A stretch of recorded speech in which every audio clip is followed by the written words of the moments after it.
ان کو اقتدار میں اب دیکھنا نہیں چاہتے، اس لیے کہ حکومت کے تمام معاملات جو ہیں وہ خراب کر دیے ہیں. اور گڈ گورننس تو بہت دور کی بات ہے، یہ بیڈ گورننس بھی، یہاں گورننس ہے ہی نہیں، گورننس کا نام ہی کوئی نہیں ہے.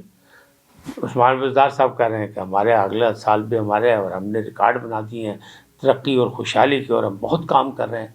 اس کے علاوہ جب پاکستان پیپلز پارٹی کو آپ دیکھیں تو وہ بھی مستقبل کے اقتدار کی خواہش میں اپنی صف بندی کر رہی ہے، اپنی کوششیں کر رہی ہے، پورے پنجاب میں اپنا مقام جو ہے کھویا ہوا وہ دوبارہ حاصل کرنے کی کوشش کر رہی ہے. لیکن اس کے باوجود جو معاملات ہیں وہ نہیں. ابھی کیوں کہ ابھی وہ سیاسی جو پرندے ہیں وہ ادھر سے ادھر نہیں ہوئے. کہنے والے تو یہ بھی کہہ رہے ہیں کہ گورنر پنجاب بھی، ان کی کرسی بھی جو ہے وہ ڈگمگا رہی ہے اور شاید جلد یہ جو ہے وہ تبدیلی آ جائے. تو اسی لیے گورنر صاحب نے وہ بولی تھی، کہیں پیغام پہنچانا تھا اور انہوں نے پیغام پہنچا دیا، لہٰذا ان کو کوئی یقین دہانی کرا دی گئی ہے اور ان کی کرسی بچ گئی ہے، لہٰذا انہوں نے بیان بدل لیا. حالانکہ جب وہ دوران گفتگو بات ہو رہی تھی، جب ان سے سوالات ہو رہے تھے، ان سے میں نے پوچھا تھا، میں نے خود پوچھا تھا ان سے کہ کیا یہ اس میں کچھ آف دی ریکارڈ بھی گفتگو ہے؟ تو گورنر صاحب نے کہا تھا نہیں، میں آف دی ریکارڈ کوئی بات نہیں کرتا، ہر چیز میری آن دی ریکارڈ ہے. لیکن اس کے باوجود 24 گھنٹے صرف گزرے تھے اور وہ اپنے بیان سے بدل گئے اور انہوں نے کہا میں نے ایسی بات ہی نہیں کی، میں تو اکیلا ایک کونسلر نہیں بن سکتا، تو باقی چیزیں جو ہے جہاں تک کہ وزیر اعظم بنانے کی میں نے تو یہ کہا ہی نہیں. اب افسوسناک بات ہے کہ اگر ہمارے سیاسی اکابرین جو ہیں، جو ایک بڑا کردار ادا کر رہے ہیں، جن کو اپنی سیاسی بصیرت پہ بڑا ناز بھی ہے اور وہ کہہ رہے ہیں کہ برطانیہ میں بھی مجھ سے لوگ جو ہے سیاست سیکھتے ہیں بلکہ میری سیاست کے قائل ہیں، وہ اپنے بیانوں سے اگر مکر جائیں تو پھر جمہوری ادارے کس طرح مضبوط ہو سکتے ہیں، پھر کس طرح بات آگے چل سکتی ہے عوام کی، کیسے معاملات جو ہیں وہ ٹھیک ہو سکتے ہیں. معاملات تو گڑبڑ ہیں، معاملات ہر طریقے سے گڑبڑ ہیں. اور لیکن بات یہ ہے کہ حکومت بڑی خوش قسمت ہے کہ اس کو اپوزیشن جو ملی وہ اتنی اتفاق نہیں کر سکی آپس میں جتنی اتفاق اسے، جتنا متحد اسے ہونا چاہیے تھا. ملک و ملت کے حوالے سے وہ اپنی باتیں کر رہے ہیں، خاص طور پہ جماعت اسلامی پہلے دن سے شور مچا رہی ہے مہنگائی کا، اور وہ کہہ رہی ہے کہ تبدیلی سرکار نے مدینہ کی ریاست کا نام لے کے لوگوں کو اسلام کے نام پہ بلیک میل کیا اور ان کو نقصان پہنچایا. تو نہ صرف لوگوں کو نقصان پہنچایا بلکہ ریاست کو بھی نقصان پہنچایا. لہٰذا ان سے حساب کتاب لینا ہوگا اور ان کو اقتدار چھوڑنا پڑے گا. لیکن صاحب اقتدار تو اتنی آسانی سے نہیں چھوڑتا. ذوالفقار علی بھٹو نے بھی کہا تھا کرسی بڑی مضبوط ہے. یہاں بھی یہ کہا جا رہا ہے کہ اگر مجھے نکالا گیا، پہلے بڑی معصومیت کا فقرہ تھا نواز شریف صاحب کا کہ مجھے کیوں نکالا گیا، اب اگر مجھے نکالا گیا، یعنی اس میں بھی ایک تھوڑا سا دم خم ہے فکرے میں کہ بھائی یہ بات دیکھ لو کہ اگر میں آیا تو تمہارے لیے پھر مصیبت بن جائے گی. لیکن اچھی بات نہیں ہے. معاملات جو ہیں وہ سیدھے ہونے چاہیے. کیوں ہونے چاہیے؟ کہ پاکستانی عوام جو ہے وہ جمہوریت چاہتی ہے، جمہوریت سے مسائل کا حل چاہتی ہے اور انٹرنیشنلی جو ہے وہ سر اٹھا کے چلنا چاہتی ہے. ترقی اور خوشحالی، بحران تو آتے ہی جانے کے لیے، بحرانوں سے نہیں ڈرتی. یہ دہشت گردی کے جو بحران تھا جس سے کوئی ڈری، وہ اسے قربانیاں دیں، مالی جانی سب کچھ کیا اور آخر امن نے کے لیے کام کیا، اس نے فورسز نے کام کیا.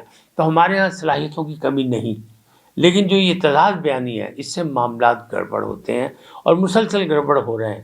یعنی 4 سال گزرنے کے بعد جن سے امید تھی کچھ نیا ہوگا، کچھ نیا نہیں ہو سکا. لیکن نیا ہوا، وہ کیا ہوا کہ مہنگائی جو ہے ماضی کے حوالے سے بہت زیادہ بڑھ گئی. اس کے کون کون سے معاملات تھے اور کیوں بڑھ گئی، اس پہ تو ہر بندے کی رائے اپنی ہے. لیکن معاملہ تو یہ ہے نا کہ اپنی زندگی تو انسان نے خود گزارنی ہے. جو لوگ اس وقت ہیں برسر روزگار تو وہ بھی پریشان ہیں، اور جو لوگ برسر روزگار نہیں ہیں، بے روزگار ہیں، وہ بھی پریشان ہیں. اور وزیر اعظم تو ہمیشہ کہتے ہیں کہ دیہڑی دار لوگوں کی مجھے بڑی فکر ہے، غریبوں کی بڑی فکر ہے. اب بھی انہوں نے کہا کہ رات کو نیند نہیں آتی مہنگائی کی وجہ سے. لیکن دیکھنا تو یہ ہے کہ اگر آپ کا اتحادی یہ کہہ رہا ہے کہ دیکھیں پیٹرول کی قیمت اگر بڑھتی ہے تو یہ عوام کو جو نقصان ہوتا ہے وہ تو ہوتا ہی ہے، آپ جو ہے وہ مافیا کو فائدہ پہنچا رہے ہیں. جو سرمایہ دار ہیں ان کے پیسے راتوں رات بڑھ جاتے ہیں.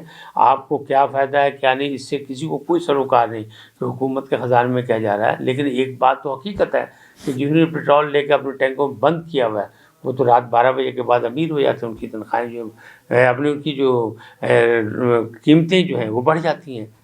تو جب قیمتیں بڑھ جاتی ہیں تو فائدہ کس کو ہوا؟ اسی مافیا کو فائدہ ہوا جو ذخیرہ اندوز ہیں، جو مافیا بنا ہوا ہے. تو معاملات ایسے ہونے چاہیے کہ اب دنیا پریشان ہے مہنگائی سے، دنیا کو چھوڑے ہم پریشان ہیں، ہماری قوم پریشان ہے، پاکستانی عوام پریشان ہے، تو اس وقت حکومت کو کوئی ریلیف کا سوچنا چاہیے، کس انداز میں ریلیف ہوگا، کیسے ہوگا، کہاں سے پیسے نکالے جا سکتے ہیں، کہاں پہ کٹ لگایا جا سکتا ہے، کس طرح سبسڈی دی جا سکتی ہے، کیا رول ادا ہو سکتا ہے، تاکہ جب 2023 میں حکومتی لوگ جو ہیں برسر اقتدار لوگ عوام کے پاس ووٹ لینے جائیں تو پھر ان کے پاس کوئی بہانے نہ ہوں، ڈائریکٹ وہ کہیں گے دیکھو ہم نے یہ چیزیں یہ معاملات کو ہم نے روک کے اس سے تمہارے معاملات حل کیے اور ہم نے مہنگائی پر کنٹرول کیا، مہنگائی کا جن کنٹرول کیا۔ لیکن جو ماہر اقتصادیات ہیں وہ یہ کہتے ہیں کہ ایک تو اپنی پلاننگ، اپنی منصوبہ بندی اپنی جگہ، لیکن دوسری جانب جو ہے وہ آبادی کا جو جن ہے اس کو بھی قابو کرنا پڑے گا۔ جب تک آپ بڑھتی ہوئی آبادی کو نہیں کنٹرول کر سکیں گے، جب تک جو ہے آپ کے وسائل جو ہیں وہ اسی طرح برباد ہوتے رہیں گے، وسائل آپ کھاتے رہیں گے، لیکن آپ کے پاس جتنا بھی قارون کا خزانہ بھی ہو اگر صرف کھانے پہ لگایا اور پیداواری چیزیں جو کم ہو جائیں تو پھر معاملات تو گڑبڑ ہو جاتے ہیں۔ یہ سوچنا پڑے گا آپ کو بھی، مجھے بھی، اور حکومتوں کو بھی جو برسر اقتدار ہیں، جو ذمہ دار ہیں۔ پھر ملیں گے کسی اور نئے عنوان کے ساتھ۔ آج اتنا ہی۔ جاتے جاتے آپ سے درخواست INN کو سبسکرائب کریں، لائک کریں، گھنٹی کا بٹن دبائیں اور اپنا رائے دینا بھی نہ بھولیں، تاکہ ہم اپنے معاملات میں جب ہم آپ کو آگاہی دیتے ہیں یا جو آپ آگاہی چاہتے ہیں اس سے متعلق بھی گفتگو کی جا سکے، کوئی ریسرچ ورک کیا جا سکے، کوئی تحقیقی بات کی جا سکے۔